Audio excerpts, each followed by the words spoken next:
అనేక పోరాటాలు చేసి రాష్ట్రాన్ని కేసీఆర్ నాయకత్వంలో సాధించడం జరిగిందన్నారు మాజీ స్పీకర్ ఎమ్మెల్సీ శాసనమండలి ప్రతిపక్ష నేత సిరికొండ మధుసూదనాచారి. 2014 ఎన్నికల్లో టీఆర్ఎస్ పార్టీ నుండి తాను ఎమ్మెల్యేగా భూపాలపల్లి నియోజకవర్గంలో గెలవటం జరిగిందని, గెలిచిన తర్వాత మొట్టమొదటిసారిగా కేసీఆర్ తనకు స్పీకర్ పదవి ఇవ్వటం జరిగిందన్నారు. దాంతో భూపాలపల్లి నియోజకవర్గంలోని అనేక అభివృద్ధి కార్యక్రమాలను చేసినట్లు గుర్తు చేశారు. భూపాలపల్లి జిల్లా కేంద్రంలో సింగరేణి కంపెనీ క్యాలరీస్ 1వ, 5వ గనులపై కార్మికులు రిటైర్మెంట్ కార్యక్రమానికి మధుసూదనాచారి హాజరయ్యారు. ఈ సందర్భంగా వారిని శాలువతో సత్కరించారు. అనంతరం ఈ 2 గనులతో పనిచేస్తున్నటువంటి సింగరేణి కార్మికులు, మహిళా కార్మికులతో ముచ్చటించి వారి డ్యూటీ బాధ్యతలు తెలుసుకున్నారు. ఇక నుంచి భూపాలపల్లి నియోజకవర్గంలోని ప్రజలందరికీ అందుబాటులో ఉంటానని, ఎవరికి ఏ కష్టం వచ్చినా తాను వారికి అండగా ఉంటానన్నారు. శాసనసభ సభ్యునిగా ఉన్నప్పుడు ఎన్నో అభివృద్ధి కార్యక్రమాలు చేశానని గుర్తు చేశారు. అనంతరం డాక్టర్ అంబేద్కర్, జయశంకర్ విగ్రహాలకు, అమరవీరుల స్తూపానికి పూలమాలలు వేసి నివాళులర్పించారు. కస్తూర్బా గాంధీ గురుకుల పాఠశాలలో పాఠశాల విద్యార్థినులతో ఇంగ్లీష్లో మాట్లాడి వారికి కావలసిన సదుపాయాలు అడిగి తెలుసుకున్నారు. అనంతరం వారితో కలిసి భోజనం చేశారు. ఇక నుంచి భూపాలపల్లికి నెలకు 3 సార్లు నియోజకవర్గంలో పర్యటించి ప్రజల కష్ట సుఖాలను తెలుసుకుని తీరుస్తానని హామీ ఇచ్చారు.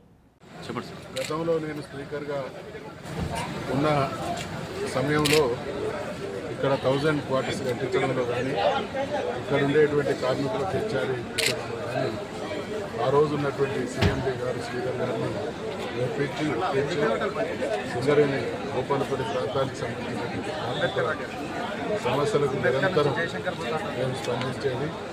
నిన్న నేను భూపాలపల్లికి వచ్చినటువంటి సందర్భంగా కార్మిక మిత్రులు కొందరు మిమ్మల్ని గుర్తు చేస్తూ ఉన్నారు. గతంలో మీరు ఉన్నటువంటి సమయంలో అన్ని రకాలుగా కార్మికులకు మంచి జరిగింది. ఒక్కసారి వాళ్ళని పలకరించడానికి అనుకుంటే నేను ఈరోజు 1 లైన్కు 5 లైన్కు రావడం జరిగింది. అపురూపమైనటువంటి అందుకని కార్మిక మిత్రులు నన్ను కలిసినటువంటి వాళ్ళు సంబంధించినటువంటి కొన్ని ఇబ్బందులు చెప్తే తప్పకుండా వీలైనంతగా మీకు అందుబాటులో ఉంటా. భూపాలపల్లి పట్టణానికి వస్తూనే ఉంటా. వచ్చినప్పుడు ఇక్కడ కొన్ని రోజులు కూడా ఉంటా. మీరు ఎవరు ఏ సమస్యతో వచ్చినా తప్పకుండా మీ సోదరుగా గతంలో నేను స్పీకర్గా ఉన్న రోజులలో ఏ రకంగా మీ సమస్యలపై ప్రస్తావించిందో ఇప్పుడు కూడా అదే రకంగా స్పందిస్తాను.